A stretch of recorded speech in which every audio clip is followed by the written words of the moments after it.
सुनो कथा याद आई। गोस्वामी तुलसीदास जी महाराज काशी में जब विराजते थे तो नित्य प्रवचन करते थे 80 घाट पर।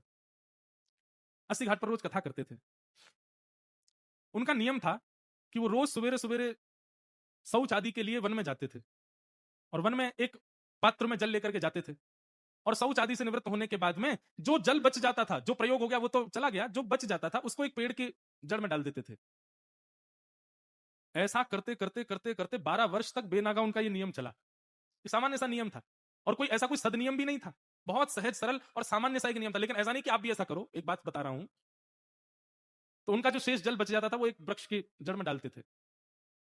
12 वर्ष पूर्ण हुए और 12 वर्ष पूर्ण होते जैसे उन्होंने वो बचा हुआ, उनका कोई ऐसा नियम नहीं था, मार्ग में रोज वही पेड़ दिखता था तो उसमें डाल देते थे।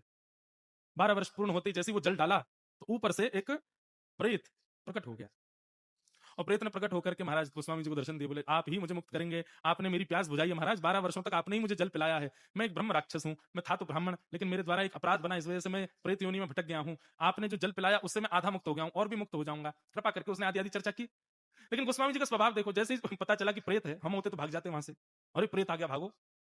लेकिन उसने अपना परिचय दिया कि मैं प्रेत हूं। तो गोस्वामी जी कहते हैं तुम प्रेत हो? बोले जी। प्रेत के पास में एक विद्या होती है। बोले क्या? उसको देव भ्रमण के बारे में संज्ञान होता है, उसको यह पता होता है कि देवता कहां भ्रमण कर रहे हैं, क्योंकि प्रेत देवताओं से भागता है। जैसे चोर को पता होता है पुलिस अभी कहां एक्टिव है, ऐसे प्रेतों को भी पता होता है देवता कहां एक्टिव है, कहां धर्म पूजन चल रहा है, कहां पर कथा चल रही है, कहां ज्ञान चल रहा है, वहां से दूर रहते हैं वो। तो तुम प्रेत हो तो तुमको निश्चित ही ये तो पता होगा कि देव भ्रमण कहां चल रहा है, उसका संज्ञान होगा। बोले मैं तुमसे बस प्रार्थना करना चाहता हूं, तुम मुझे राघव जी का दर्शन करा दो, राम जी का दर्शन करा दो, मुझे बता दो वो कहां है। प्रेत के भी आंसू होते तो वो आंसू निकल आते तुलसीदास जी की बात सुनकर के। बोले देखो हम प्रेत हैं, हमसे कोई प्रेम से बात नहीं करता, सब भागते हैं, लेकिन गोस्वामी जी का भाव देखो। संसार के व्यक्ति को यदि पता भी चल जाए कि प्रेत है, प्रेत के पास में दिव्य शक्ति होती है, तो कुछ मांग लेते, लेकिन मांगा भी तो भगवत दर्शन। प्रेत ने कहा बोले देखिए राम जी का दर्शन अगर मुझे हो गया होता तो मैं प्रेत क्यों होता, मैं तो मुक्त हो गया होता। पर श्री राम जी के परम प्रिय श्री हनुमान जी महाराज वो कब कहां विचरण कर रहे होते हैं ये हम प्रेतों को पूर्ण रूपेण पता होता है। और इस समय जो हम लोगों को खबर है कि श्री हनुमान जी महाराज कहां एक्टिव हैं, तो श्री हनुमान जी महाराज नित्य 80 घाट पर गोस्वामी तुलसीदास जी महाराज की कथा सुनने के लिए आते हैं। गोस्वामी जी बोले मेरी कथा में हनुमान जी आते हैं? बोले जी। बोले उनका रूप स्वरूप? बोले रूप स्वरूप में तो नहीं आते, वो एक दीनहीन सा रूप धारण करके आते हैं। अवाष्पवारी परिपूर्ण लोचनम, नेत्रों में आंसू भरे होंगे, समझ जाना वही श्री हनुमान जी।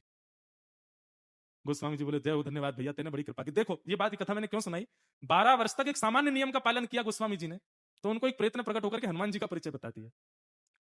ये बात सत्य है कि यदि कोई व्यक्ति नियम से रहता है और उस नियम का नित्य पालन करता है तो वह नियम ही उसको सिद्धि प्रदान करता है। और सिद्धि के रूप में हमको कोई ऐसी सिद्धि नहीं चाहिए किसी का भविष्य बता दें या उस सिद्धि से हमको फूल प्रकट, ये सब